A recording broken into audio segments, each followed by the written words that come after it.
We are talking about this cycle of loving your neighbors, getting into the lives of your neighbors' homes, getting into their personal lives, getting to love them, to know them, moving them to loving God, and then moving them to serving others, and repeating this cycle. Our theme this year is God first. Our theme verse is Deuteronomy 6:7. You shall teach them diligently to your children, and shall talk of them when you sit in your house, and when you walk by the way, and when you lie down, and when you rise. Deuteronomy 6:7. This quarter, we're talking about God and work. We've been talking a lot about the importance of work, being providers. We talked about how even people who are not able to work, who are not physically able to work, people who are poor, something is required of them all throughout the Bible.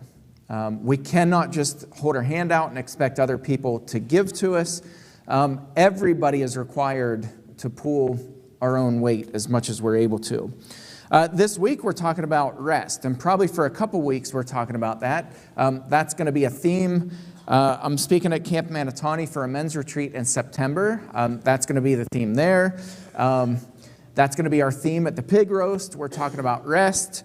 And today I'm kind of preparing for all of this gearing up to talk about rest. Now, it might seem a little bit counterproductive to work, but it's actually not.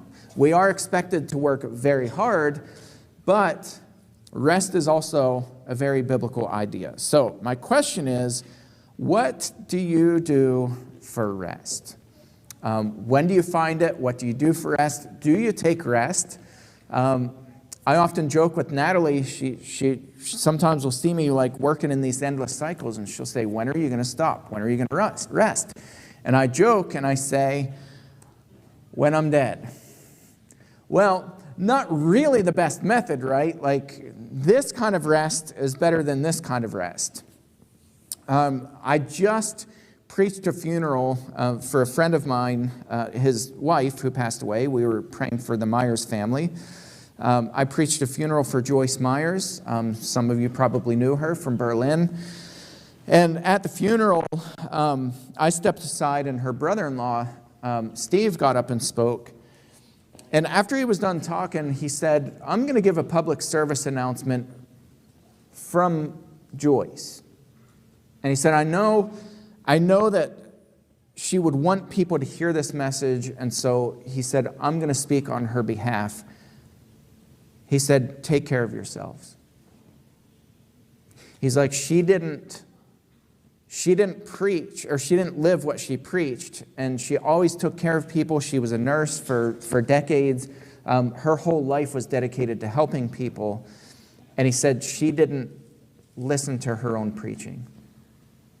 And at the young age of 62, she passed away of a massive heart attack. And so he gave a plea to people to find time to rest, to make time to rest. And he said, he talked about his own heart attack that he had, and he survived.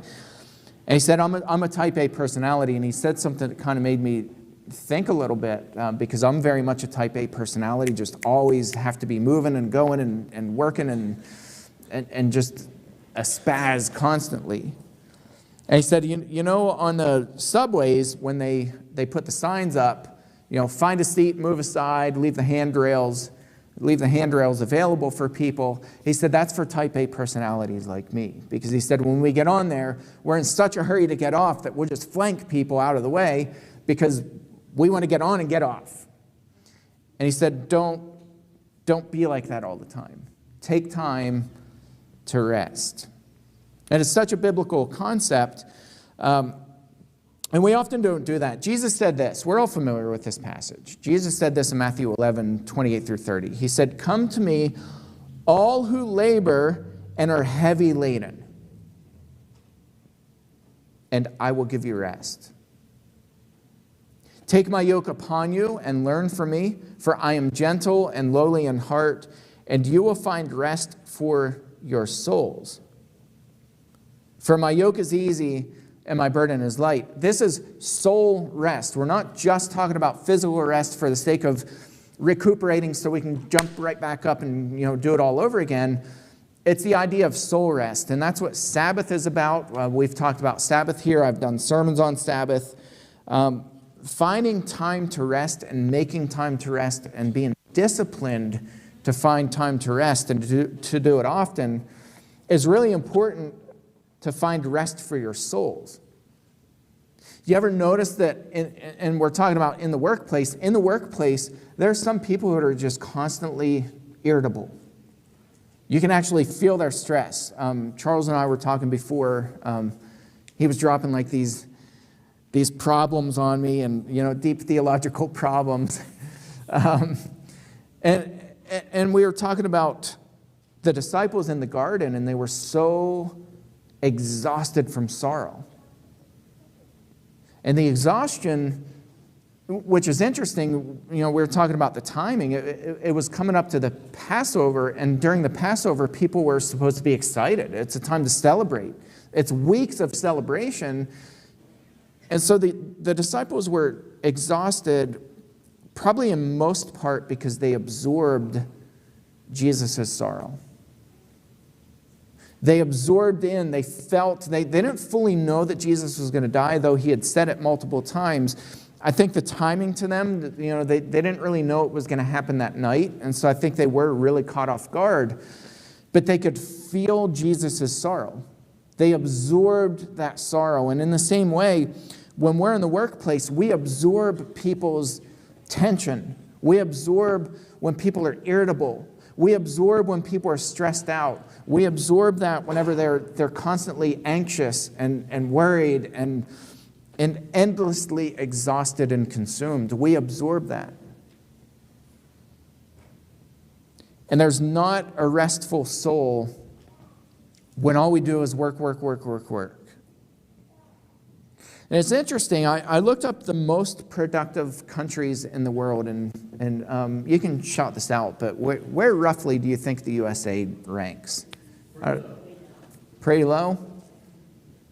You would say low in productivity? It's kind of interesting. We're not real low, but we're ranked somewhere around 8 in the world, which is interesting given the size of our economy and the size of our population. It would surprise you probably to find that some of the most productive countries are not China and not some of these great big countries where people work all the time. The countries that are most productive, a lot of them are European countries that mandate lots of time off. France ranks among one of the most productive countries. And in France, I'm actually moving to France next week.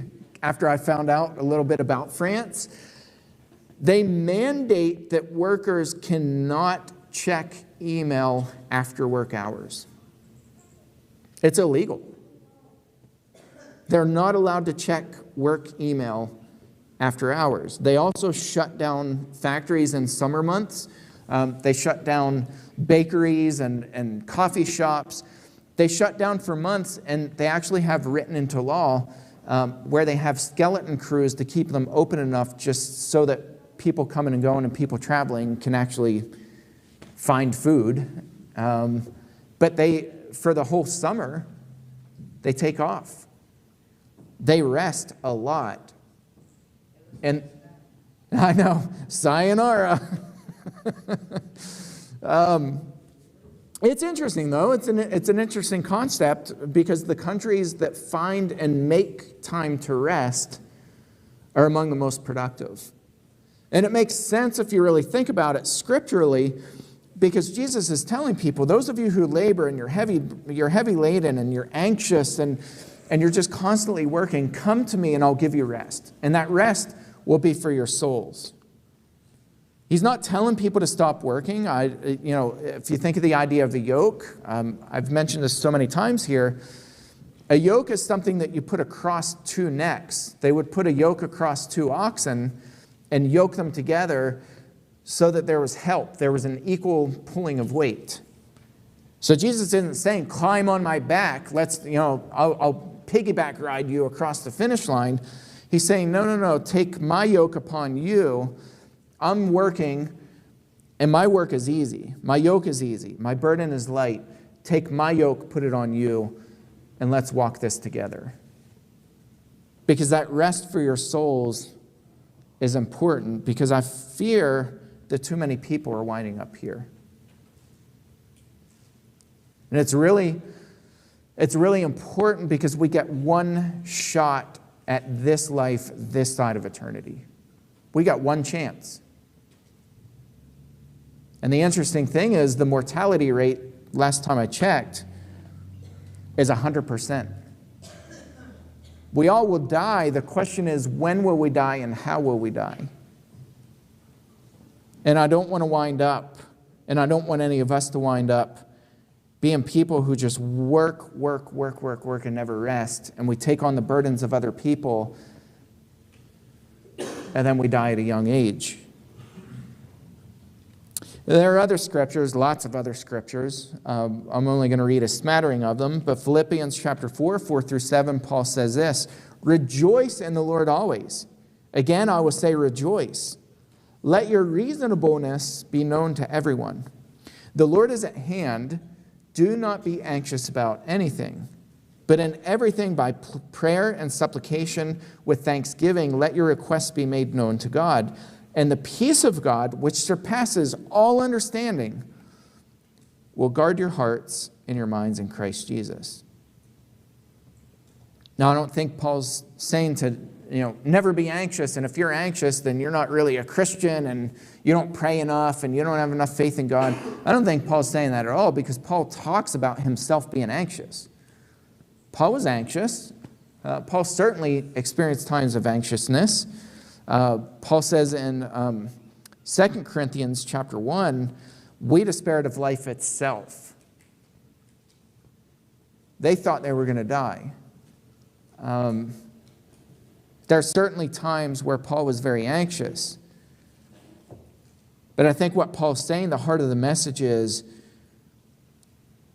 God is this God of peace. That peace of God surpasses all understanding. And if we tap into that, we're not going to walk around constantly being anxious, constantly being worried, constantly being afraid, constantly feeling the weight of other people. That's not a healthy place to be. And I can tell you, as somebody who's done it for years, it's not healthy. It's not healthy physically. It's not healthy emotionally. It's not healthy for your relationship at home. It's not healthy spiritually.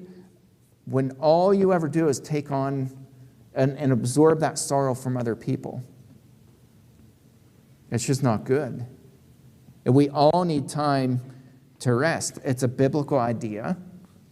And again, we're talking about God in the workplace, or God at work.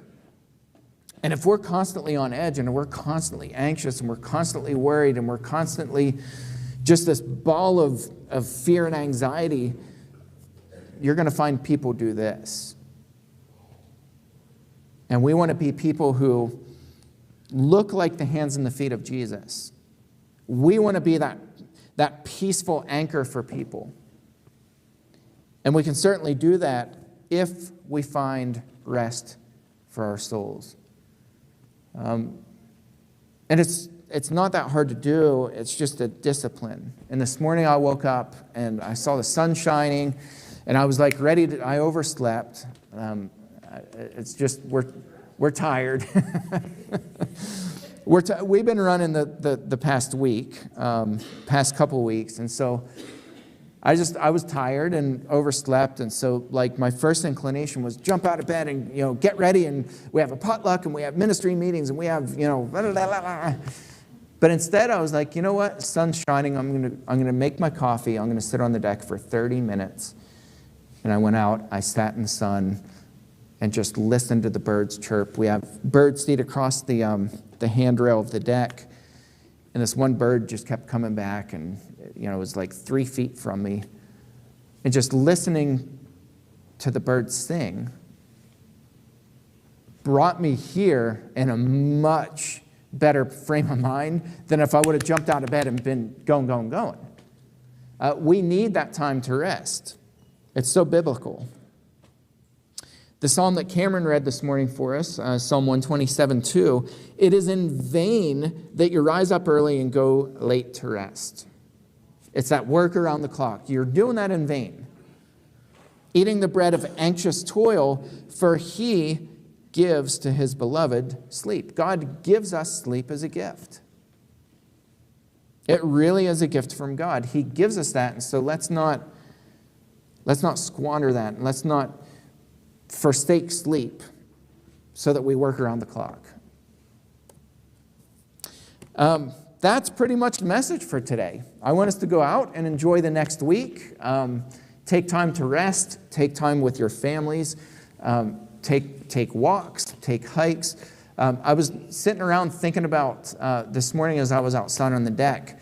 I was looking across our yard, and what kept coming to mind is God gave us this.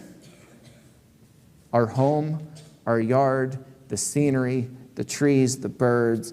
And I started thinking about some of your different properties. And I was like, literally everybody here has really cool properties. Christina, I was thinking about your balcony. I was like, what a cool place to just go and sit. Charles, I was thinking about your front porch. What a cool place to just go out and to sit. The Guybors, your house is incredible. It's so cool to just sit. Mom, your place, oh my goodness. The view of the field, the view of the yard. Joyce, I could go through every single one of you. Eric's pink house, it's so pretty.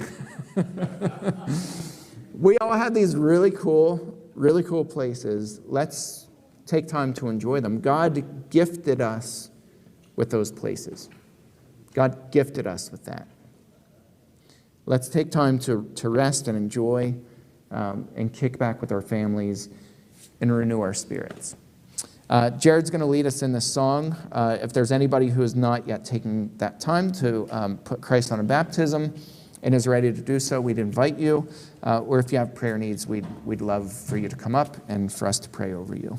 As we all